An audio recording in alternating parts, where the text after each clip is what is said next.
हमारे साथ मौजूद है हैवीवेट चैंपियन राबिया शहजाद। राबिया, बहुत शुक्रिया आपके वक्त का। राबिया, जिस तरह तलहा ने कारकर्दगी दिखाई है टोक्यो ओलंपिक्स में, पूरी कौम ने देखा है और पूरी कौम का सर फख्र से बुलंद हो गया है, क्या कहेंगी आप? अस्सलामुअलैकुम, thanks for having me on the show, specially इतने मजे के टॉपिक के ऊपर कि मैं खुद एक वेट लिफ्टर हूँ और वेट लिफ्टिंग के बारे में बात कर रही हूँ। बहुत खुद में ये देख के एक पाकिस्तानी वेट लिफ्टर जिसने इतना आउट क्लास परफॉर्म किया है टोक्यो ओलंपिक्स के अंदर, तो जो तलहा ने जिस तरह कम्पीट किया है वो बहुत रिमार्केबली, उसकी अब जितनी तारीफ की जाए कम है, क्योंकि उसने लगातार कम्पीट किया है। किसी भी पॉइंट के अगर जिसने भी वो सेशन देखा होगा उसकी कैटेगरी 67 केजी कैटेगरी लिफ्टिंग का, तो आपको हर वक्त लगेगा कि तलहा ने कभी भी गिव अप नहीं किया। तलहा ने कम्पीट बहुत बेहतरीन किया। जब वो स्नैच में वो बहुत ज्यादा शुरू से अच्छे रहे हैं, तो जब वो क्लीन एंड जर्क की बारी आई तो क्लीन एंड जर्क में सबसे पहली जो उनकी अटेम्प्ट थी 165 के ऊपर, वो फेल हो गई, क्योंकि जैसे जो क्लीन उन्होंने किया उनके शोल्डर्स के ऊपर आया तो उनको डिजीनेस फील हो गई, तो उससे ब्लैकआउट हो जाता है। उसके बाद उनकी आइसिंग की गई है और फिर वो वापस उन्होंने कम बैक किया है। और मैं उसको देख रही थी, मैंने पूरी लिफ्टिंग, मतलब मैं कोई और स्पोर्ट्स फॉलो नहीं करती, स्पेशली मैंने ये ओलंपिक्स के अंदर सिर्फ यही वाहिद सेशन देखा है। ठीक है राबिया, तलहा ने जिस तरह से पार्टिसिपेट किया उसे तो अप्रिशिएट किया जा रहा है, लेकिन तलहा मुसलसल ये कह रहे हैं कि हमें फैसिलिटीज़ उस तरह से प्रोवाइड नहीं की जाती कि हम इस तरह के इंटरनेशनल इवेंट्स में पार्टिसिपेट करें और जीत कर आएँ। तो इस बारे में आप क्या कहेंगी, कौन सी फैसिलिटीज़ हैं जो वेट लिफ्टर्स को चाहिए होती हैं और हमारे मुल्क में वो मौजूद नहीं है? तलहा क्योंकि खुद एक स्कूल के अंदर वो ट्रेनिंग कर रहे थे, तो उनको तो बिल्कुल भी कोई फैसिलिटीज मौजूद नहीं थी। कोई अच्छी एक प्रॉपर जिम होता है जहाँ पे आप ट्रेनिंग करते हो, आपका वहाँ पे प्रॉपर वेट लिफ्टिंग का इक्विपमेंट होता है, जैसे रॉड्स एंड आपके प्लेट्स हो गई, या फिर आपका वेट लिफ्टिंग का फ्लोर हो गया, आपके कुलीग्स हो गए जो आपके साथ ट्रेन कर रहे होते हैं, आपको एक अच्छा मोरल आपका बूस्ट करते हैं। तो तलहा के पास ये सब कुछ नहीं था, क्योंकि वो खुद एक स्कूल के अंदर लिफ्टिंग करते हैं और उनके इंटरव्यूज में अगर आप देखें वो बता रहे हैं कि मैं सुबह में या शाम के अंदर मुझे देख के ट्रेनिंग मेरी लिफ्टिंग होती थी जब स्कूल ऑफ हो जाए। तो मतलब वो ये अपने टाइम के लिहाज से नहीं, वो एडजस्ट स्केड्यूल कर सकते थे अपना ट्रेनिंग प्लान स्केड्यूल करना था कि कब स्कूल ऑफ होगा।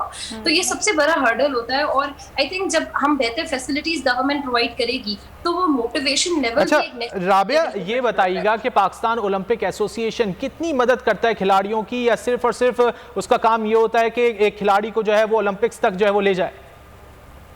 अभी तक तो पाकिस्तान में जो भी खिलाड़ी हैं वो अपने ही रिसोर्सेज के ऊपर उन्होंने इंटरनेशनली पार्टिसिपेट किया है, लोकली ट्रेन किया है, और फिर वो जब क्वालिफाई किए या इनविटेशनल उनको प्लेस मिल गया तो फिर उनको भेज दिया गया है आगे। लेकिन जो पीएसपी है और पीओए है, उनकी तरफ से ज़्यादा इन्वॉल्वमेंट चाहिए स्पोर्ट्स के अंदर और एथलीट्स की कारकर्दगी के अंदर। ठीक है राबिया, ये बताइएगा कि आप खुद भी हैवीवेट चैंपियन हैं, तो अपने बारे में थोड़ा सा बताइए कि सबसे ज़्यादा वेट आपने कितना लिफ्ट किया है अब तक?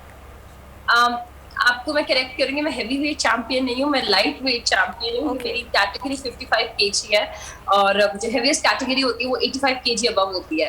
तो मैंने इस बॉडी वेट के ऊपर 70 केजी क्लीन एंड जर्क किया है। ऑब्वियसली तलहा से तो काफी कम है, बिकॉज वो एक तो मेरे सुपर कैटेगरी के भी हैं, वो मेन भी हैं, तो इसलिए। अच्छा राबिया, कुछ इन कैटेगरीज के हवाले से बताइएगा, क्योंकि आम लोग जो हैं वो इतना इन कैटेगरीज को नहीं जानते, किस तरह मुकाबला होता है, किस तरह तलहा ने वहां पे मुकाबला किया और 2 केजी के फर्क से हार गया, जरा इस हवाले से बताइएगा। वेट लिफ्टिंग एक ऐसा स्पोर्ट है जिसमें कैटेगरीज होती हैं, क्योंकि आपका जितना ज्यादा बॉडी वेट होगा आपको उतना ज्यादा एडवांटेज होगा और आप उतना ज्यादा लिफ्ट कर सकते हो। तो तलहा की जो कैटेगरी थी वो 67 केजी कैटेगरी थी। आपके पास इसमें वेट लिफ्टिंग के स्पोर्ट में 2 लिफ्ट्स होती हैं, एक स्नैच और एक क्लीन एंड जर्क। स्नैच के अंदर आप वेट डायरेक्टली फ्लोर से उठा के ओवरहेड ले जाते हो। क्लीन एंड जर्क में पहले वेट आपके शोल्डर्स पे आता है, फिर आप उसको ओवरहेड लेके जाते हो जर्क करके। फिर हर लिफ्ट के अंदर आपके पास 3 अटेम्प्ट्स होती हैं। तो तलहा का, और उसके बाद ये होता है कि अगर जैसे नीचे से स्टार्ट होता है, जो सबसे कम वेट लगाएगा लिखवाएगा, जिसने सबसे कम वेट लिफ्ट करना है वो सबसे पहले आएगा, फिर उससे ऊपर जो वेट लिखवाएगा वो उसके बाद आएगा। इवन अगर कोई एथलीट है जिसने 130, 133, 135 किया तो वो सीधा अपनी उसकी सबसे पहले तीनों लिफ्ट्स हो जाएंगी। क्योंकि ये जब हम लोग ये कंपटीशन अभी तलहा का देख रहे थे सारी फैमिली बैठ के, तो ये वो सवाल है जो मेरे साथ में फैमिली मेंबर्स ने किए कि अच्छा अब ये क्या हो रहा है, ये क्या हो रहा है। तो अब मुझे पता चल गया कि क्या क्या रूल्स होते हैं जो वैसे जनरली पाकिस्तानी से नहीं पता। ठीक है राबिया, आप प्रैक्टिस के हवाले से भी बात कर रही थी, तो ये बताएगा कि जनरली कितना वक्त रिक्वायर्ड होता है अगर हम डेली बेसिस पर बात करें तो?